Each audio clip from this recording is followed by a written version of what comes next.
Good evening, everybody, and welcome to Carving It Up Live right here on Facebook Live, YouTube, and on Twitter. As always, I'm Bryson Carver, and today is going to be a little bit of a different show today.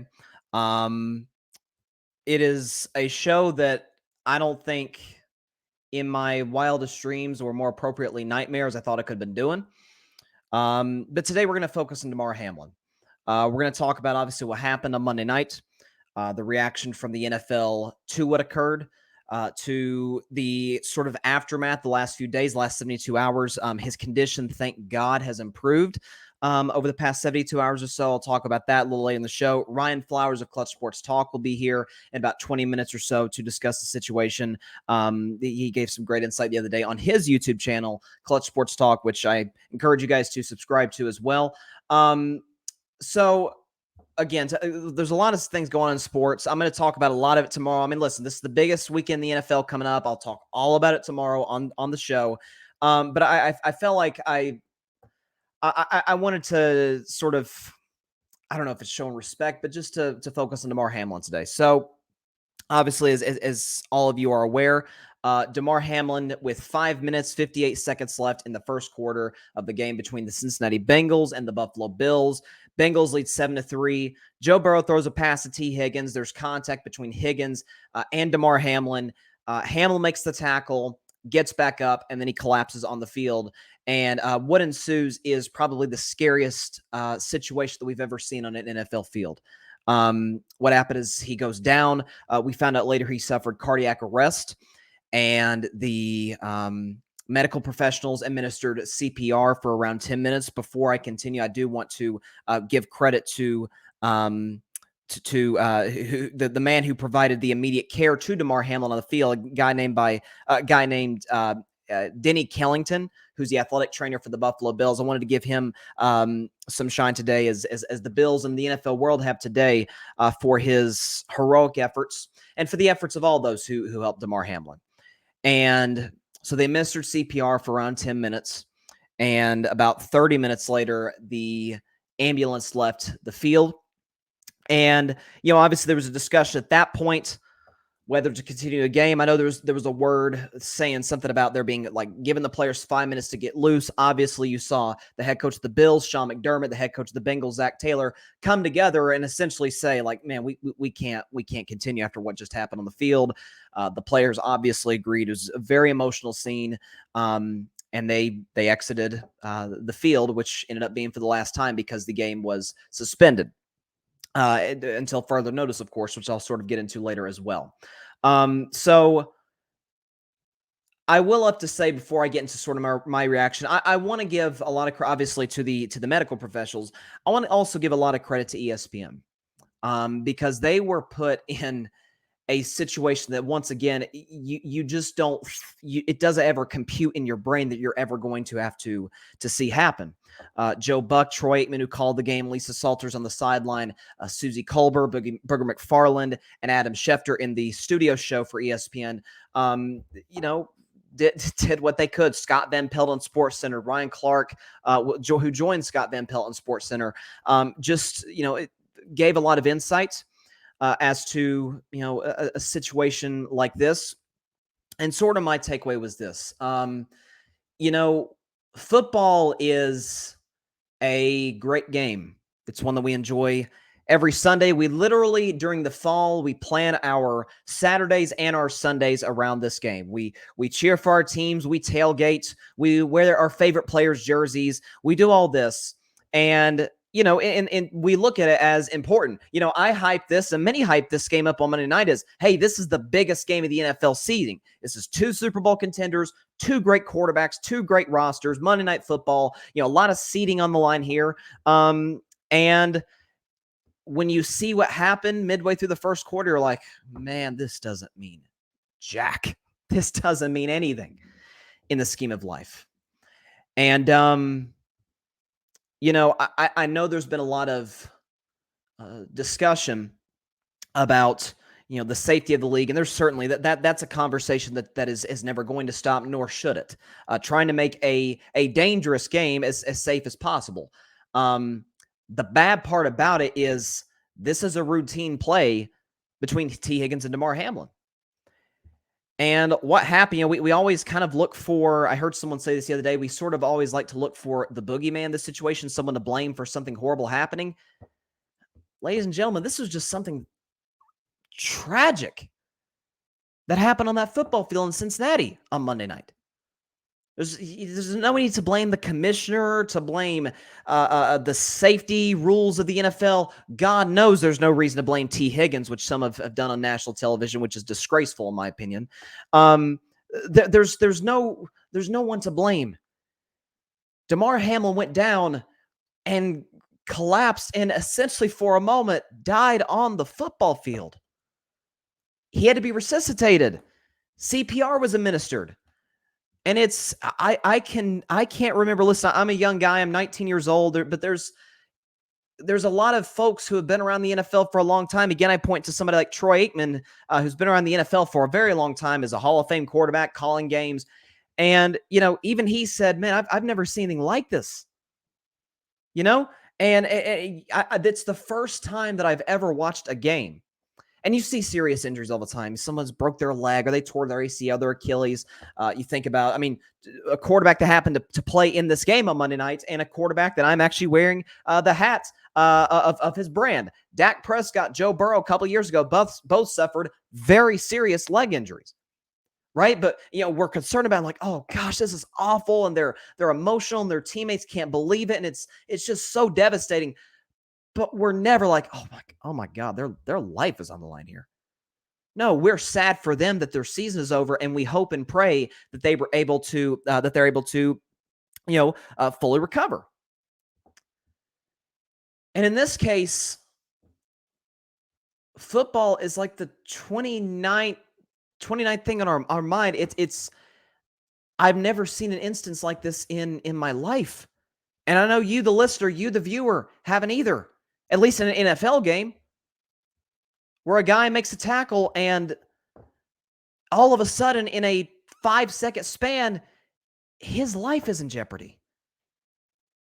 It is, I've never seen anything like it. And, you see, I want to also there's a lot of people to commend today. A large group of people is the Bengals fans. They were just as shocked as the rest of the country was. And I don't think they could have handled the situation any better. Listen, we tailgate, we get excited for games and we get rowdy for games. Maybe, some can, I can't, but some consume, a little alcohol, right? And get revved up for a big Monday night matchup. And when this happens, you're like, wow. And a lot of Bengals fans, up until there was some inclement weather that kind of forced them away, they went to the hospital where Damar Hamlin was at the University of Cincinnati Medical Center, I think is what it is. They showed up and they paid their respects. They had a candlelight vigil. And, it's what Monday night did is two things. First of all, put the game of football and life in perspective. Because we get excited. Hey, I'm as guilty as anybody. I do a show 3 times a week, an hour, 2 hour, hour and a half sometimes. I get excited. I get, emotional at times. I get, I have big opinions. You have big opinions. That's why we love sports. It's the great, I've always said this. Sports and music to me are the great unifiers in a very divided society that we have today. We all love sports. It's something, some of us have different political affiliations or religious backgrounds or racial backgrounds. We're so different as people, but what I think is beautiful about sports and football in particular is it brings us together. We're all cheering for the same team. That's what's great about sports. And we get excited about it, but this puts it in perspective. What happened Monday night to Damar Hamlin? Almost losing his life on that football field. Put life in perspective. Put the game of football in perspective. And, I can't imagine the guys that are on the field, the Bengals, the Bills, you see just the stunned look. There was guys crying on the field, coaches. How do you recover from this? And, you notice they kind of built that wall around where Damar and the medical personnel were at. Giving this man his privacy for what is just a horrifying situation. And the second thing I kind of took away, at least me personally, is, Are we a divided society? Yeah. But there's still a lot of good people in the world. And we've seen this through Damar's foundation, the Chasing M's Foundation, which is a toy drive for his local hometown near Pittsburgh. And they had a goal to raise money of $2,500. As of 5 minutes ago, they've raised $7.4 million from over 227,000 donors.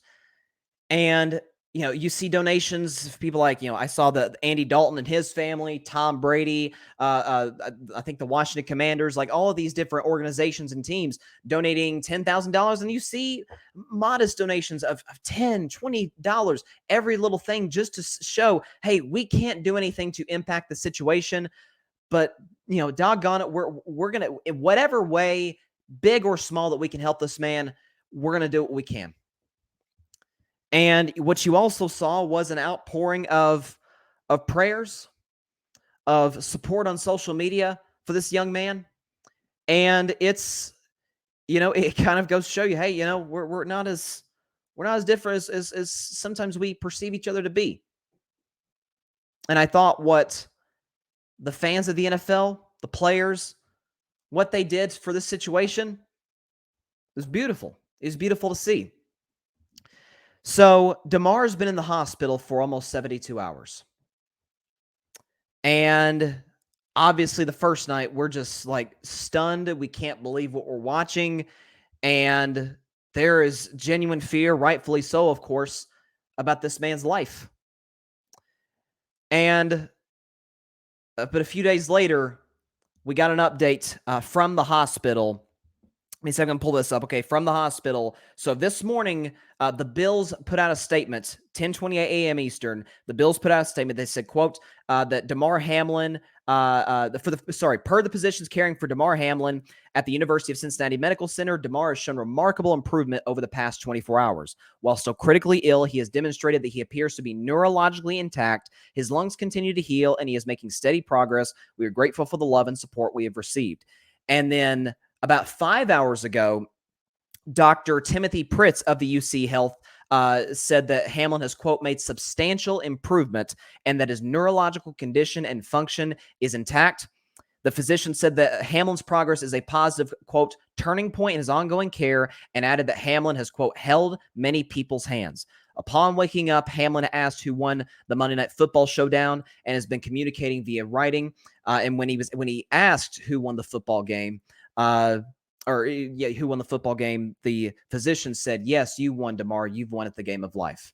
So it is a beautiful exchange between the doctor, between Damar. It is it is nothing short of a miracle that this man is continuing to improve every day. It's a testament to the prayers of so many around the world. It is a testament to the remarkable medical care of those immediately on the scene at the Cincinnati Bengals Stadium, and then now at the UC Medical Center. And it is remarkable to watch how this is all transpiring. We've got a few comments here. Grady Edwards, what's up, Grady? He says, hope you had a happy holidays, Bryson. Thank you. He says, one of the worst things I've ever seen in general. Prayers to Damar, his loved ones, and everyone involved. Praise God, the medical team was able to get to him quickly. And he says, man, he is lucky. Thankfully, it looks like he'll pull through. Certainly, that is the indication that we are getting through all the updates. We're obviously all on our phones, getting updates from Schefter and from Ian Rappaport and all these insiders trying to figure out what the latest is on this young man's health. But it is given the situation Monday night, 3 days later, this young man's fighting. And what's awesome, learning about him in the last 3 days, because I didn't know who Damar Hamlin was, and getting to learn about him these 3 days, obviously through his toy drive, I didn't know this. So Damar Hamlin was recruited to a lot of Big Ten power schools, Ohio State, Michigan. But he went to Pittsburgh. Now, why is that? You say, well, Ohio State, Michigan, these are the premier powers of college football. But he chooses to go to Pittsburgh because he has a young brother, I think around the age of 8 or so years old, and he wanted his younger brother to go see him, to get to be able to see him play in person.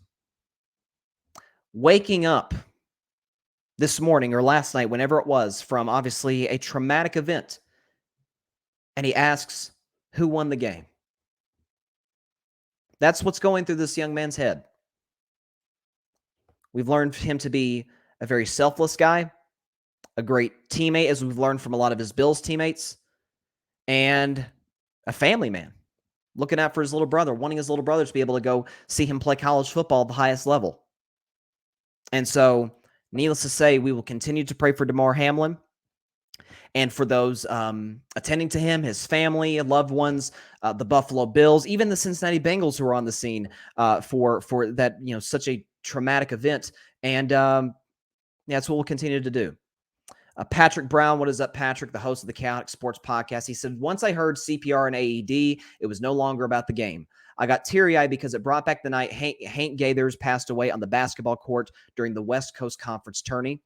And it's I mean, you don't think when you're watching a Monday Night Football game that somebody's going to suffer a cardiac arrest, and that's what happens. So it's a very scary situation, but man, props to everybody who helped him, and hats off to ESPN, by the way, I think, because, to be put in that position, man, that's a hard thing to do, to handle. This is a life or death situation when all you think you're just going to be covering a football game tonight, and it really puts things in perspective. So hats off to everybody involved.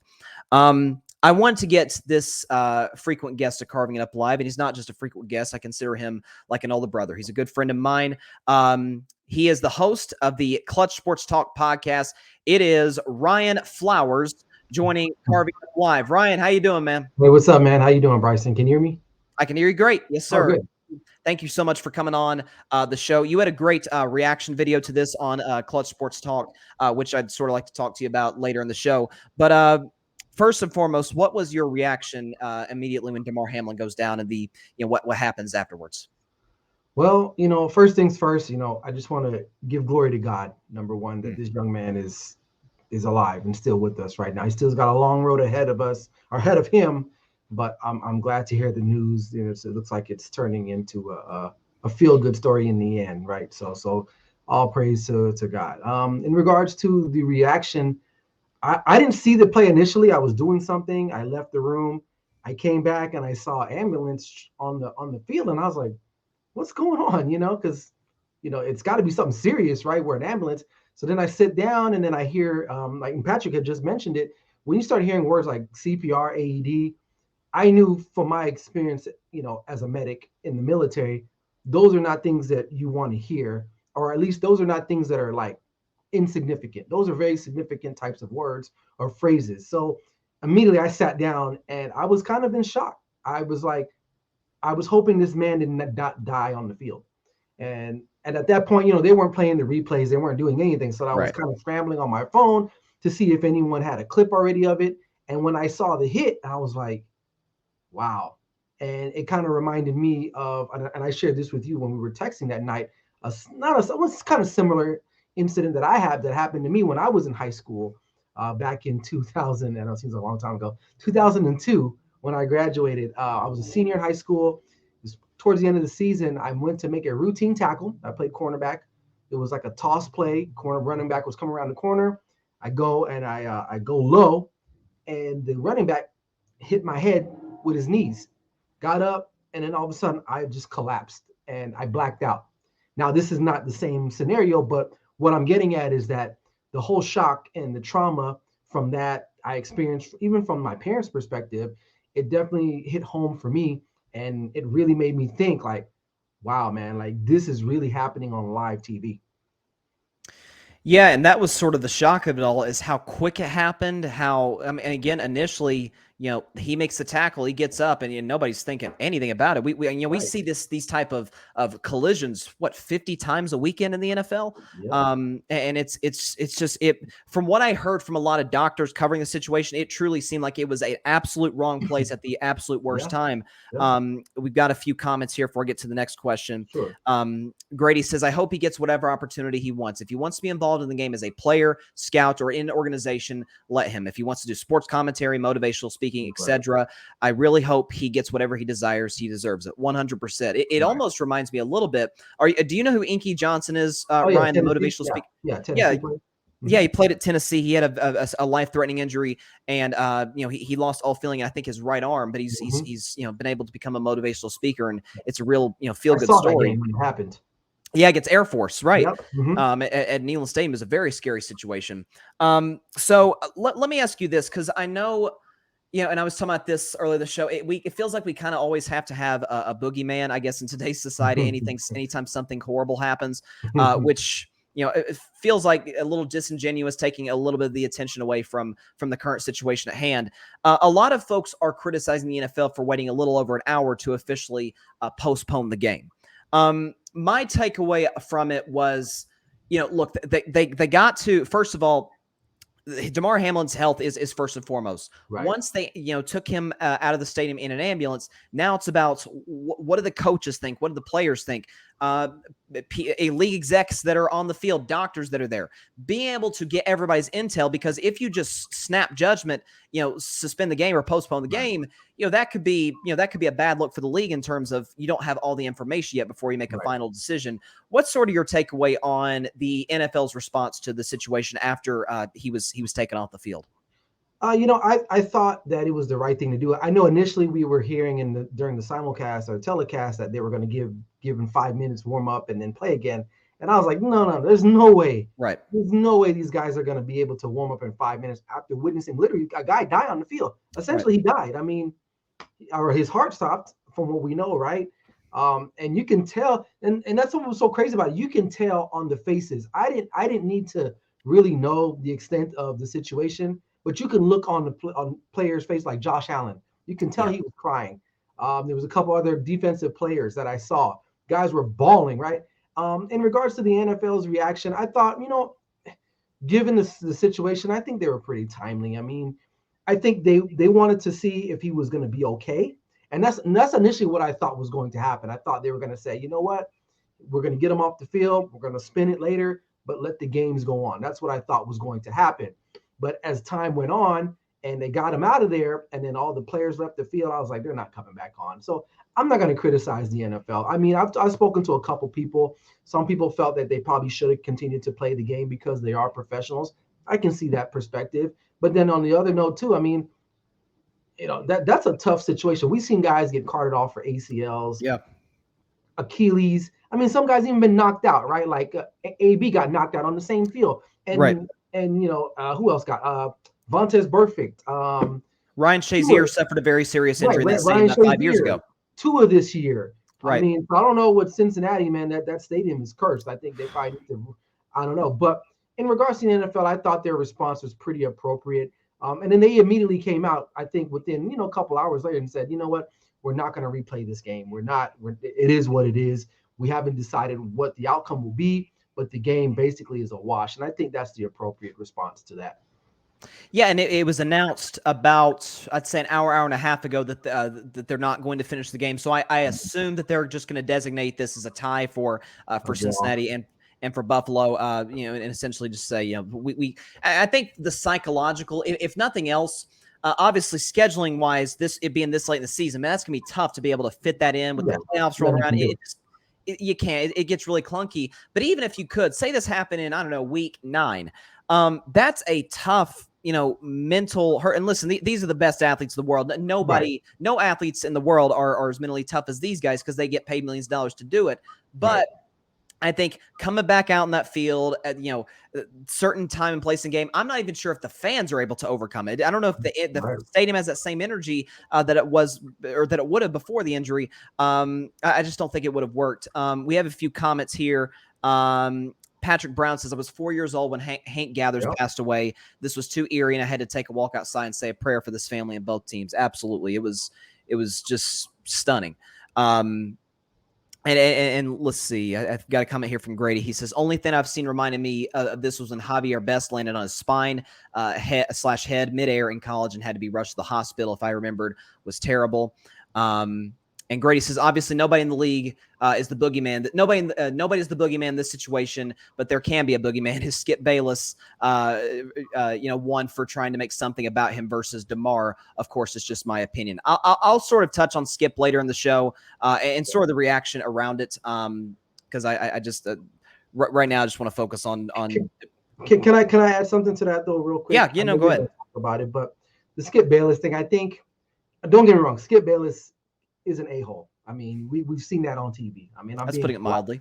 I'm right. I'm not gonna say I defend his comments on there, but I know what he was. I know what he was trying to get at. I think it was just the wrong time to say something like that. Because in my mind, I'm not gonna lie. I'm gonna keep it real. I was kind of thinking the same thing. I was like, wow, because you had alluded it to in your opening monologue that this was a huge game. I mean, I came home. I was like, man, this is a big game in the AFC. This could determine who's gonna have home field advantage. So I get what he was trying to say.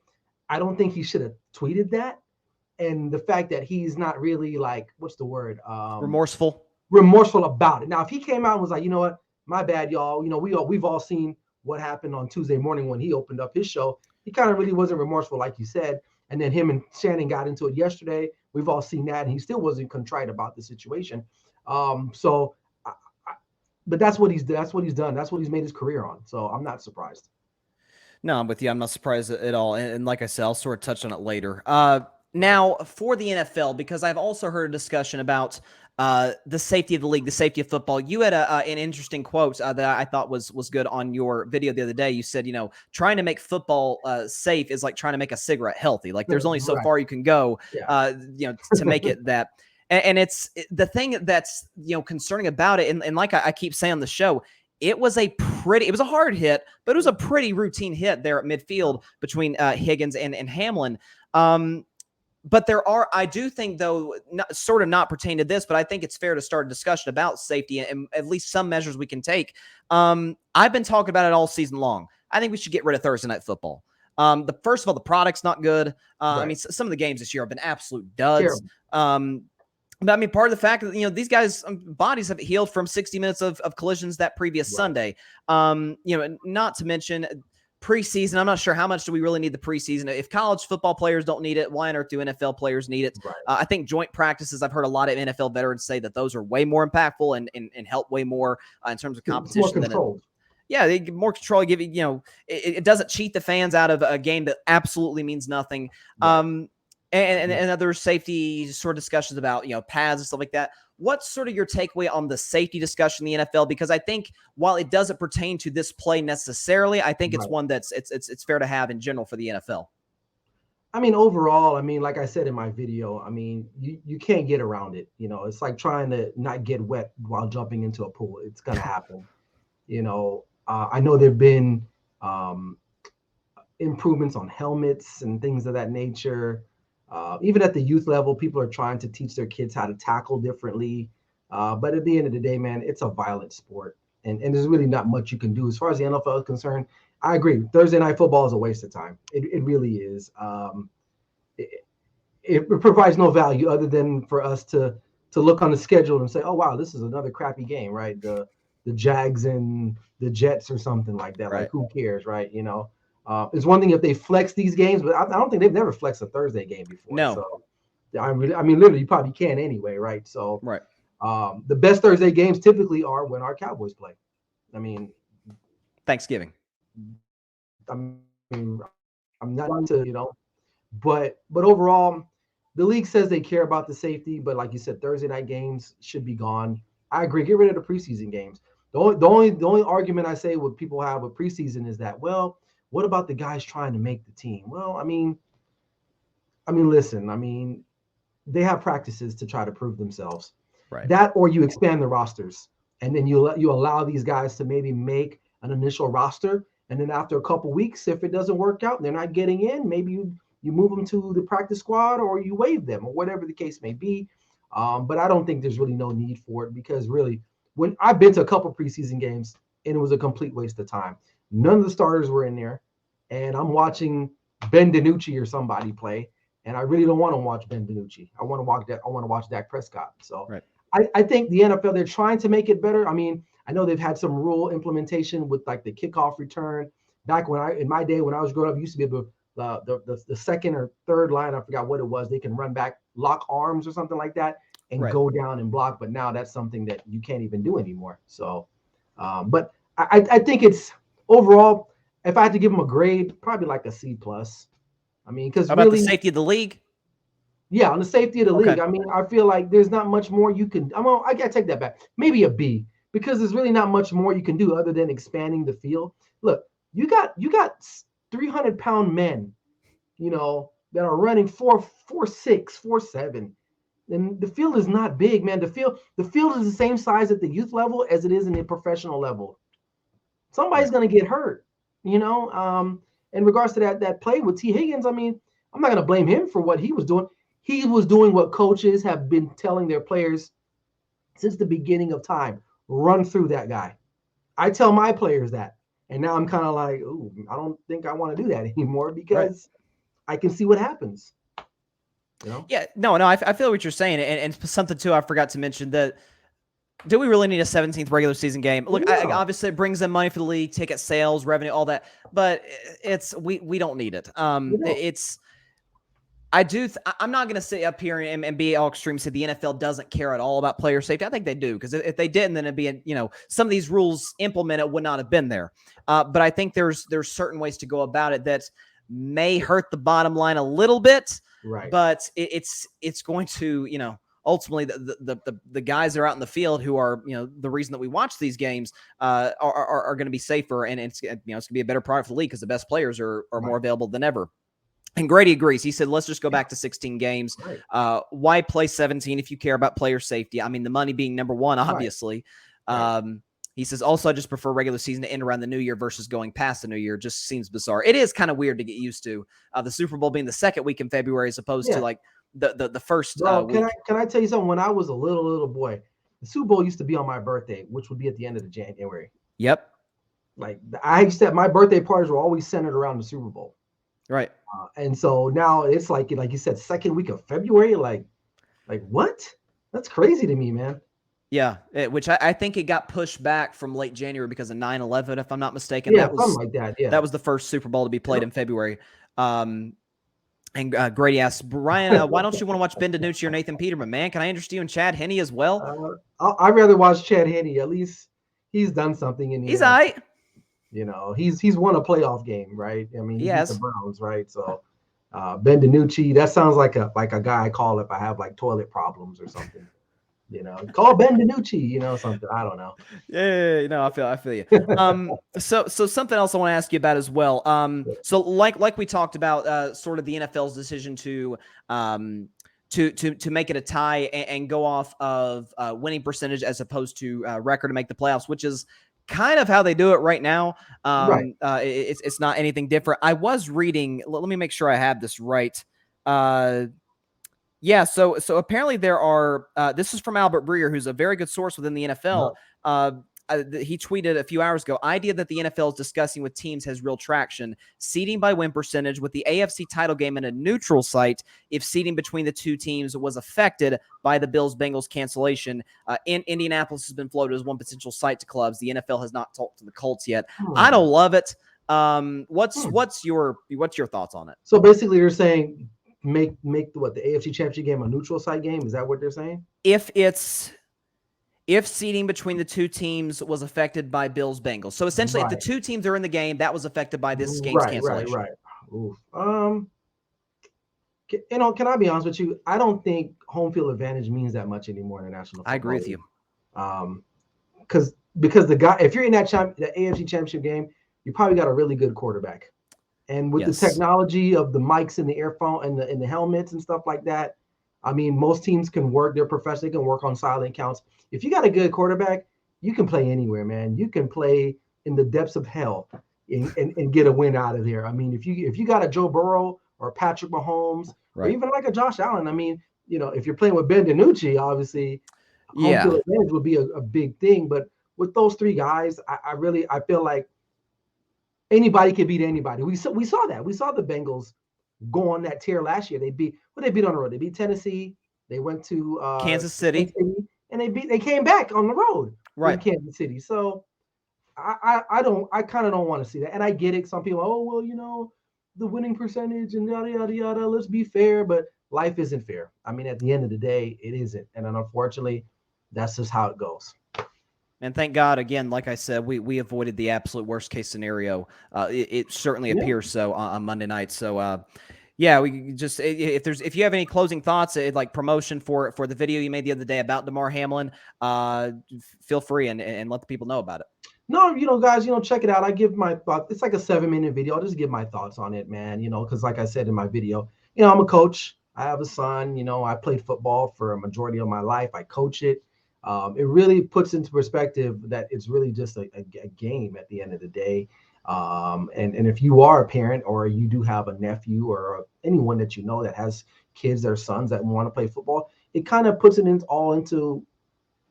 puts it in front of you because we love this sport. I mean, we're talking about it. I talk about it every Sunday morning. It's a part of the DNA of the fabric of America. It's America's pastime, but it's starting to get a little borderline.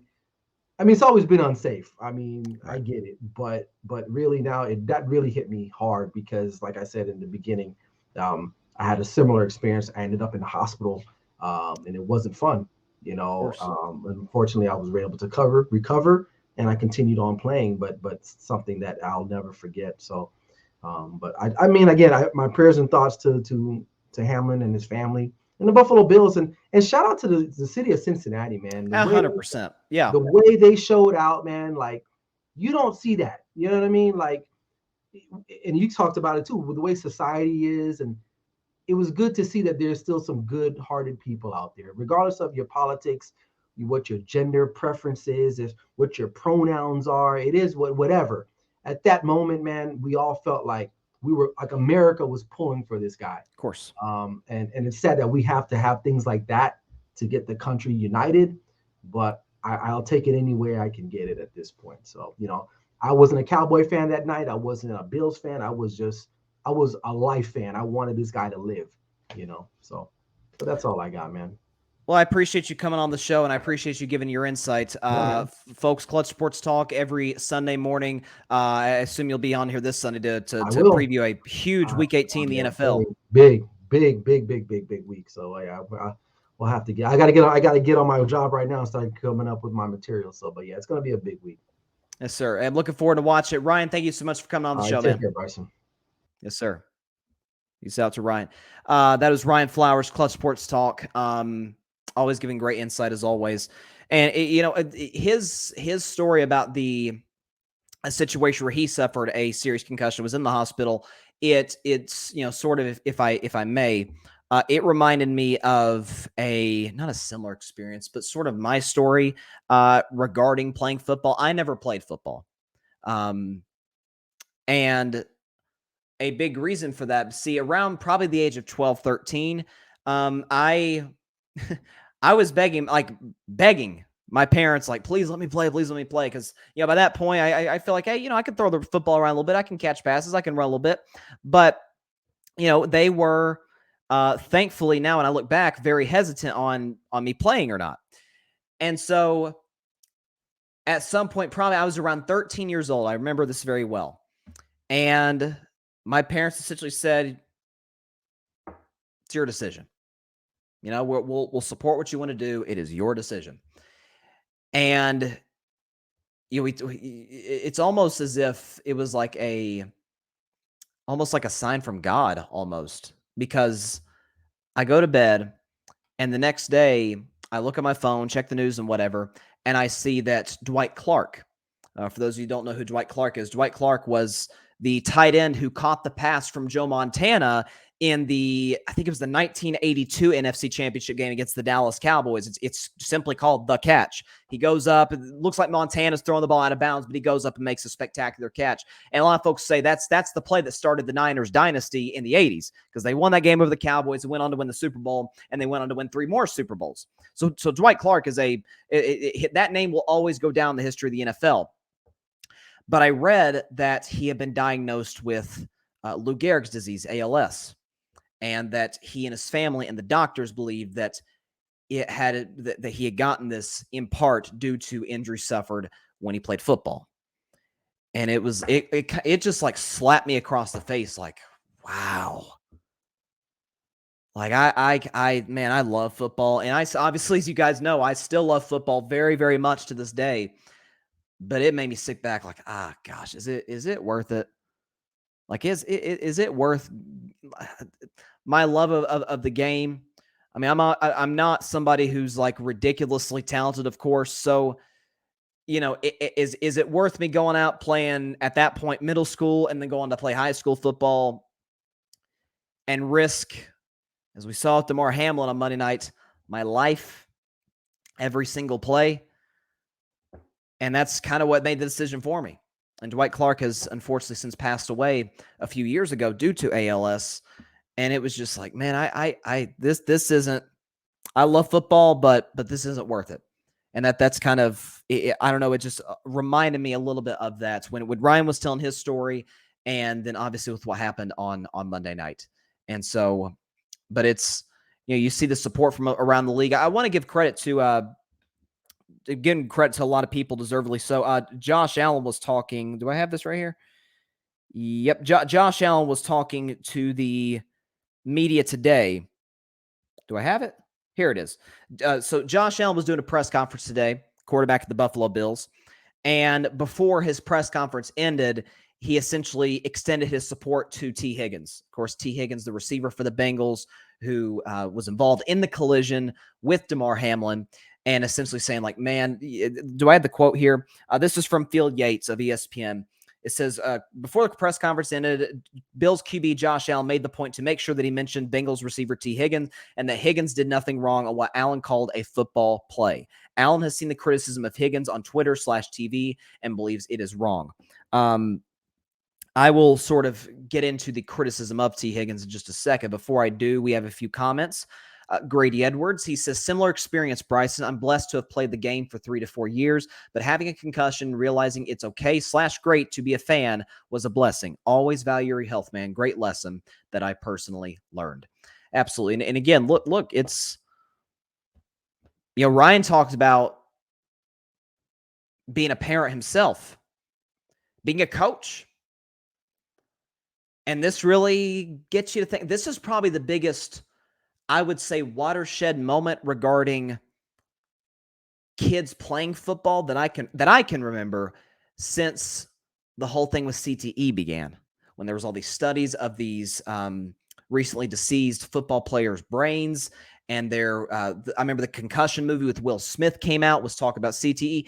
And that was around the time that I was, wanting to play football. And I'm sure that's a big reason, one of the big reasons that my parents were very hesitant about me playing. And, it feels like a very similar situation now where it's like, God, you see a young man, almost lose his life playing football, doing something that he loves. Man, it gets you to thinking. It really does. It really does. Grady says, as a teenager, not seeking validation from my peers to continue playing, because that's why I would have continued. There's always one whose opinion matters most, and that's God Almighty himself. Only one. Amen, amen, and amen. Grady Edwards, no question about it. Let me, and I sure hope this isn't diverting too much from T. Higgins. I did want to discuss the criticism of some of this come through. So I talked about the criticism in the NFL. I don't subscribe to it. I think the NFL did honestly all they could in terms of, man, just contacting the people that were there in Cincinnati. What do they think? What did they see? How are the players doing? How the coaches? How's the atmosphere in Cincinnati with the fans? And like I saw a picture on Instagram the other day of a, I don't know if it was a Bengals season ticket holder. It was a Bengals fan who was in the stadium at I think Paycor Stadium is the name, and she was talking about, like, she's never heard a stadium go that silent the way that Cincinnati did. So, like, even if the Bengals had came and the Bills had came back out and played, the energy in the stadium would have been different. You see, and Ryan talked about this. When you got a guy goes down with an ACL, an Achilles, even a concussion like Tua, all the way back in week 4, again, I'm not sure what is going on with Cincinnati. It was on that field in Cincinnati near the same spot where Damar Hamlin went down. But there's, a stunned silence in Cincinnati. There's shock from players, from fans. But once the players carted off, it certainly takes us time, takes the announcers time, takes the fans and the players, coaches, and us, the fans, time to sort of psychologically at least try to move on to what's going on our TVs or in front of our faces during the game. But we eventually sort of work our way back into it. With this, that's all that would have been on the players and the coaches and the fans' minds. Like, oh my God, how is he doing? Like again, like Brian talked about. When you hear Joe Buck, the announcer for ESPN, use the word CPR, you're like, oh boy, this is different. This is, oh my goodness. And you're just holding your breath. You're praying. It's tough. It's tough. It's just there wouldn't have been able to. They couldn't continue the game. These are the mentally strongest athletes in the world. There's no way they would have been able to continue the game. Patrick Brown says the safe space of players is critical. Mental and spiritual health has been mentioned among teams. This tragedy shook the cores of many players. Absolutely, Patrick. And I saw that a lot of these teams have had, like, obviously mental health professionals, team chaplains speak to the team, and it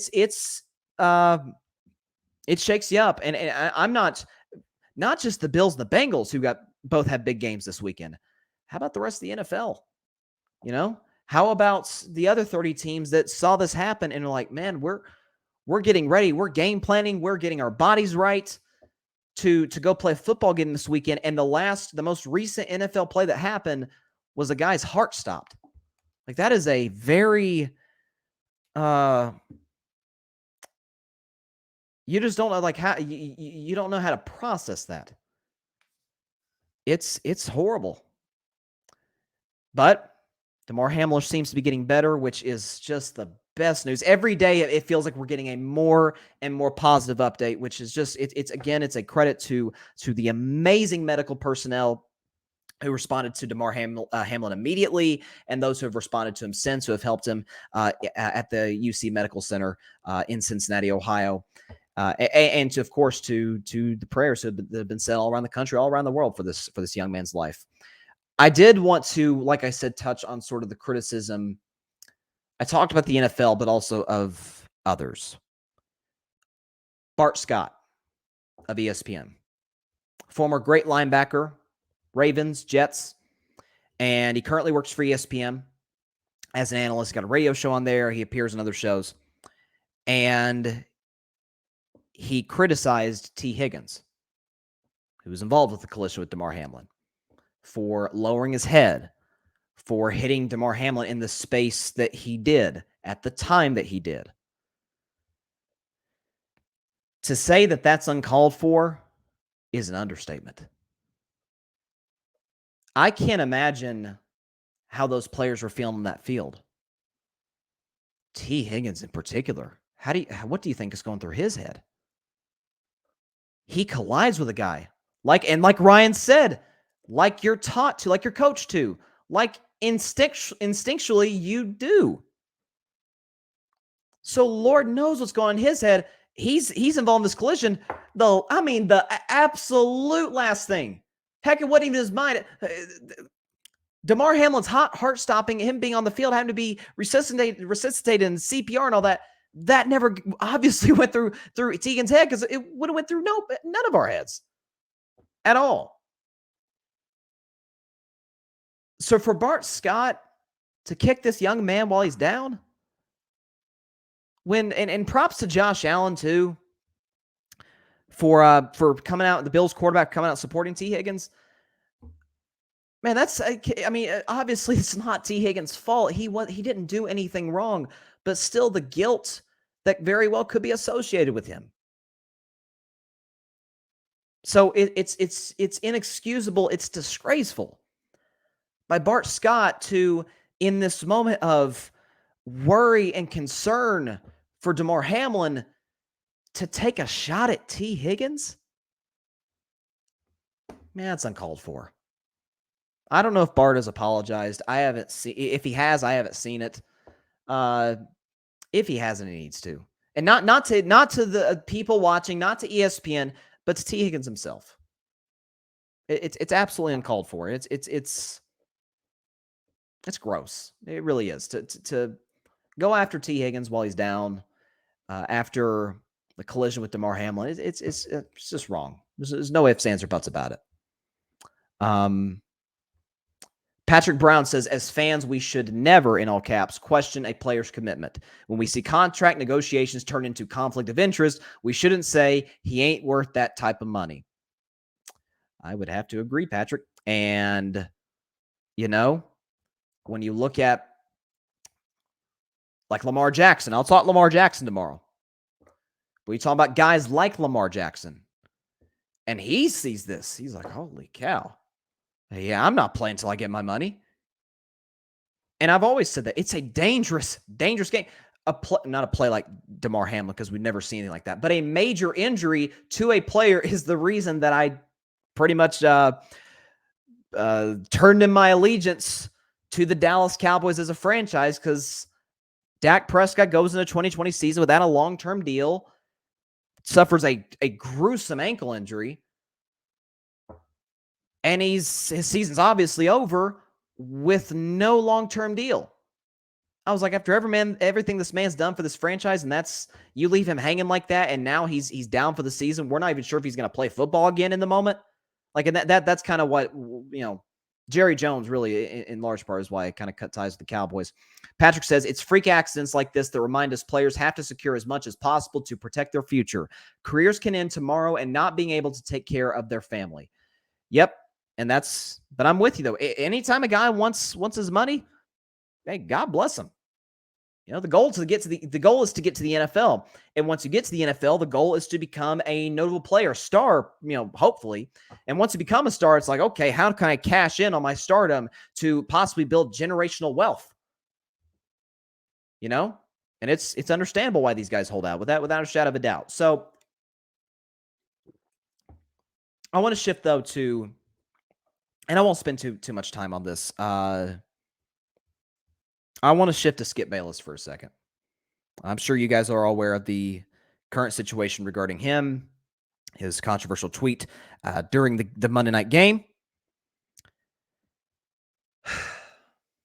So after Damar Hamlin went down, and he went down at 8:55 p.m. Do we have this here? Okay, so he went down at 8:55 p.m. So 35 minutes after the situation happened, after he collapsed, Skip Bayless, who, as we all do, we live tweet during games, we react in the moment to games. There's nothing wrong with that. But Skip Bayless tweeted, and I quote, "No doubt the NFL is considering postponing the rest of this game. But how? This late in the season, a game of this magnitude is crucial to the regular season outcome, which suddenly seems so irrelevant." And obviously, they got a lot of backlash. He put out a tweet a little less than an hour later. "Nothing is more important than the young man's health. This was the point of my last tweet. I'm sorry if that was misunderstood, but his health is all that matters. Again, everything else is irrelevant. I prayed for him and will continue to." And we've seen the aftermath of that.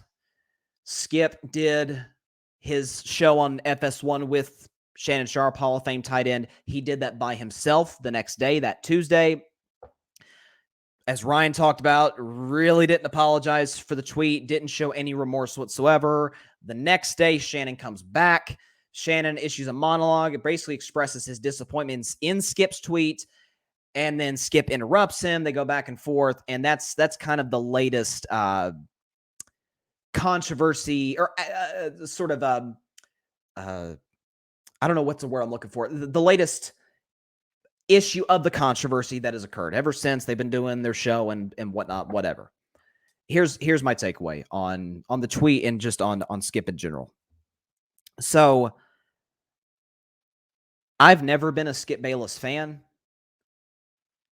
I do watch Undisputed almost daily because I think him and Shannon have a great on-screen, on television sort of rapport. I think they do a good job of playing off of each other's strengths, whether they agree or disagree on a topic. They have a debate show. But for that quick 35 minutes, and again, when did Okay, Damar Hamlin was the ambulance left the stadium 30 minutes after Damar Hamlin collapsed. So that would have been at 9:25 p.m. Skip sends the tweet at 9:30. And the first thing that he talked about was the significance of the game. I'll speak for myself personally. I won't speak for anybody else, but just for myself. The standings in the AFC, who was getting home field advantage, was the last thing on my mind. That's speaking for me personally. I was not the possibility of those guys coming back out there. Sure, I thought about that, about them postponing the game, whatnot, but the standings and the magnitude of this game being played or not being played, that never crossed my mind. Skip has a history of this. Skip has a history of attacking folks, particularly athletes, when they're down, and not attacking their play. If you attack their play, that's his job. That's what he's paid to do. To give players props when they play well, to criticize them when they don't play well. But it's often been personal. We saw about a decade ago his back and forth with former NBA player Jalen Rose. And he said in a quote, what kind of player were you, Jalen? How good were you? And Jalen essentially shot back like, what'd you average? 1.9 points per game in high school? Like, kind of like shut up. We saw a couple of years ago when Dak Prescott went public with his mental health struggles after the pandemic began. And then a month after the pandemic began, his older brother took his own life. And Dak talked about dealing with the hurt and dealing with his mental health struggles from that, and having the courage to go public with it and say, as we always hear from those who go public about their mental health struggles, it's okay not to be okay. And it's true. And Skip Bayless said the next day, after that part of the interview was put out on social media, on YouTube and everywhere, he said that because he's the quarterback of the Dallas Cowboys, that he didn't like him going public with it. And he was using analogies, talking about players would mock Dak for it. And, this is a cutthroat league, and the NFL is, but it's not evil, okay? The NFL's cutthroat. It's hardcore. It's not evil. To paint the picture as if Dak going public made him weak. He criticized Mike McCarthy a year later and essentially said that if you are not in the perfect physique as a head coach, therefore you cannot be successful, because this was during Hard Knocks. This was when Mike McCarthy was kind of being exposed for his leadership abilities or lack thereof. And Skip Bayless goes on there and doesn't rip his leadership abilities, but essentially says, he's not in the perfect condition that I'd like my coach to be, and essentially saying that because of that, he can't be a great coach, which, as we all know, is total BS. Your physique plays absolutely zero factor in how successful or how committed you are to being a good coach. It doesn't. We all know that's just, it's common sense. A few weeks ago, Skip and Shannon, as they've done a lot over the past, ever since their show started, since 2016, they argued about Tom Brady. And this was after the Bucs lost to the Niners. They got beat pretty badly. Tom didn't play well. And Shannon criticized Tom Brady, criticized his play. And Skip essentially says, how can you criticize him? You aren't as good as him. And they go in this back and forth. Shannon says, I'm in the effing Hall of Fame. And Skip says, so what? You're not him. You're not the greatest player in the history of your league. And Shannon says, so you will defend him over me, a guy you don't know. You'll defend him over me. And Skip says, yes, because he's the greatest player in the history of your sport. And then now this with Damar Hamlin, the tweet. And again, in all of those instances, the situation with Dak, watch the Undisputed the next day. Watch the clip from the show the next day. He did not apologize for criticizing Dak Prescott for going public about his mental health. He did not apologize. As a matter of fact, he doubled down on his podcast about what he said about Shannon. And he never apologized for what he said about Mike McCarthy. So God knows he's not apologizing for this because he hasn't yet. Matter of fact, he doubled down on Wednesday and said, I'm not taking that tweet down. Are you kidding? I stand by what I said. Skip's issue is he doesn't apologize. He clarifies. He explains in full what he meant, but he shows no remorse for the people that he hurt by his comments. He has a pattern of this. And when you see people, folks that know Skip, heck, Shannon Sharp on social media, liking tweets that are critical of Skip. Former people that used to be on the show Undisputed, former athletes who know the man. It tells you everything you need to know. Listen, folks, I hate cancel culture just as much as the next guy. I think if you screw up, if you make a mistake, you should be given the room to apologize, and you should be given the room to improve. I think when someone screws up and we say, you're canceled, you're done, off with your head, essentially, I don't want to ever see you again.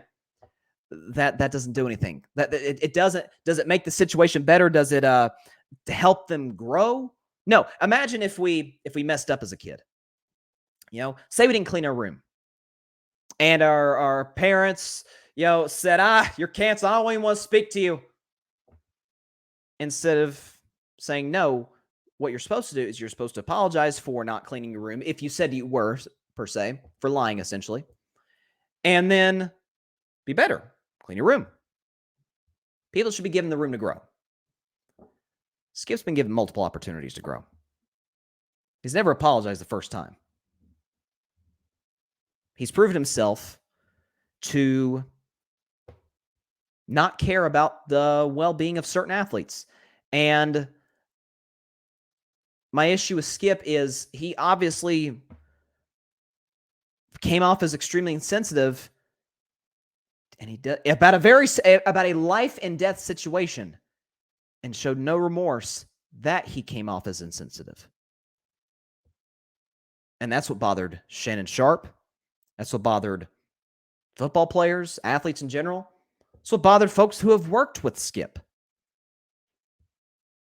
So I think I don't know what the future of Undisputed is. That's not my call. That's not. We'll see what happens with the show. I like it, but we'll see what happens. I love Shannon Sharp. But my issue with Skip is doesn't really seem to care if he hurts anybody. And that's not a good trait to have. So I don't know what Fox is going to do. Don't know what Shannon's going to do. Don't know what Skip's going to do. But we got a pattern of this, of him attacking people personally and not just not apologizing for it, but doubling down. He attacked a man for being vulnerable about his mental health after his brother took his own life by suicide. He attacked his on-air co-host who he's been with for 6.5 years. That's supposed to, by that point, you're like brothers at that point. And to attack him, to defend somebody you don't even know over the guy that you go to work with every day who's supposed to be your, at least your friend. And now this, to be more worried about the standings of a game than the safety of Damar Hamlin. So I hated what Skip said. I did not. I did not like what he said. Let's see. Got some comments. Grady says, I know you're not a TMZ kind of channel, and I'm not a TMZ kind of listener, but don't be shocked if Skip and Shannon split soon. They've been together for 6 or 7 years and kind of ran their course. I agree. I think at this point it is sort of a ticking time bomb, and we're sort of right in the last chapter. Grady says, you can tell if you watch the show, it's just time to wrap it up. John Rivera, Fan Perspective Podcast. What's up, John? Johnny says, I'm done with Skip. Never was a fan, but now definitely don't mess with him. Patrick said, and the sad part of Skip attacking Dak, it was on the same day as National Suicide Awareness. A history of misunderstanding dialogue is well documented. Grady says, I was kind of done with him when he disrespected Shannon Sharp live on TV just to defend Brady, but this was the straw that broke the camel's back. Don't down someone's career just to make a point. He downed his co-host credentials, so disrespectful. And he says, done with Skip after this one too, John. And he says, unfortunately, we all know his last career act. If nobody wants him, he'll get that reunion with Stephen A. I guarantee that. That is in all likelihood the case. You know, I think your intentions with something matter. I think if you mess up in life, was your heart in the right place? We have enough of a history to prove Skip's heart doesn't seem to really be in the right place. If nothing else, he's made a living off of criticizing LeBron James for 2 decades. And hats off to LeBron James for publicly, I'm sure he has privately. Matter of fact, I know he has privately. But to publicly never say that man's name. But what Skip said was, and the last few days following what he tweeted is uncalled for. There's no question about it. But that's sort of my take on it. But I do think Undisputed is definitely, it's like Grady said, it's probably run its course. Again, if you mess up, you should be given the room to improve. And I think your intentions should matter too. But once you build a history, I mean, we take this into account in our legal system. So I don't see any reason that we shouldn't take it into account in this situation. So that's sort of my take on the Skip Bayless. And by the way, as well as the Bart Scott situation as well, talking about T. Higgins. So yeah, I guess that's, well, before I go, as I talked about in the show, there is good news regarding Damar Hamlin. Again, I will, for those of you that maybe haven't seen, I will read it off once again. Do I have it here? Okay, here we go. So this morning, Bills announced Hamlin has made a remarkable improvement in the last 24 hours and appears to be making steady progress. Physicians at the University of Cincinnati Medical Center say that Hamlin is seemingly neurologically intact while his lungs continue to heal. And then about, let's see, it's 7:07 Eastern, so about 5.5 hours ago, Dr. Timothy Pritz of UC Health said that Hamlin has made substantial improvement and his neurological condition and function is intact. The physician said that Hamlin's progress is a positive turning point in his ongoing care and added that Hamlin has held many people's hands. Upon waking up, Hamlin asked who won the game between the Bengals and the Bills and was responded to by one of the physicians, pretty sure it was one of the physicians to my knowledge, who said, you won, Damar, you won the game of life. If that is as beautiful a quote and exchange as you could have, man, that's awesome. And like I said, as of an hour ago, I'm sure it's increased since then. But the Chasing M's Foundation Community Toy Drive has donated about $7.5 million, and it had a $2,500 goal. So man, it goes to show you there's, like Ryan talked about, like I talked about, there's still a lot of good people out there who, none of us had control over the situation, but people wanted to help in any way they could. It's people helping people. It's people showing support for a person that many didn't even know who he was. But now we all know the name Damar Hamlin, and we'll continue to pray for him, to hopefully continue to donate to his foundation, and just thank God that he's not only still with us, but that he's improving every day. And I think it's appropriate to end this show with an encouraging message that what happened on Monday night was nothing short of terrifying. But for 3 days later, for him to be holding family members' hands and interacting via writing, it's God, man. That's God. There's no other way I can describe it. That's God. And with that, do we have one more comment here? Grady says, appreciate leaving us on a positive note. Glad Damar is doing better, man. Such a blessing. Amen, Grady. 100%.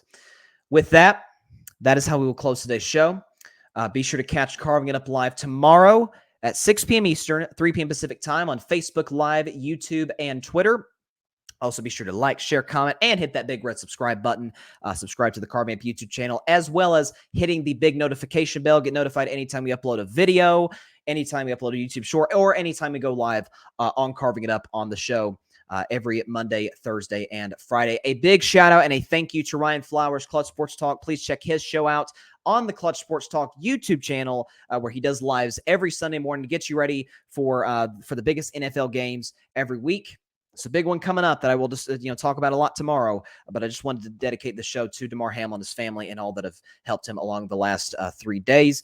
And also be sure to subscribe to the Grid Network. That is GRYD, the Grid Podcast Network on YouTube. That's where you can find my show, Carving It Up, Ryan's show, Clutch Sports Talk, Barry Grant Jr., the All Even Podcast, Patrick Brown of the Chaotic Sports Podcast, the Cowboys Can Fan Podcast, and Alfred Parsor Jr. of the Rocket Fuel Jets Podcast. A lot of great content over there, a lot of great guys over there who work incredibly hard to produce the best shows that they can. So please go check that stuff out. And that is also where you can listen to my show and all of our shows on Apple Podcasts, Spotify, iHeartRadio, Google Podcast, Anchor, as well as wherever you listen to your podcast. Damar Hamlin is doing better. He is improving. Let's continue to pray that that continues to be the case. Have a great evening, everybody. See y'all tomorrow. Please stay safe and take care of your physical and mental health. God bless you all.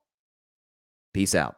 And continue prayers for Damar. Thanks so much for watching the show on YouTube. Be sure to click that big red subscribe button and go check out the other clips and full shows of Carving It Up Live. Have a blessed day.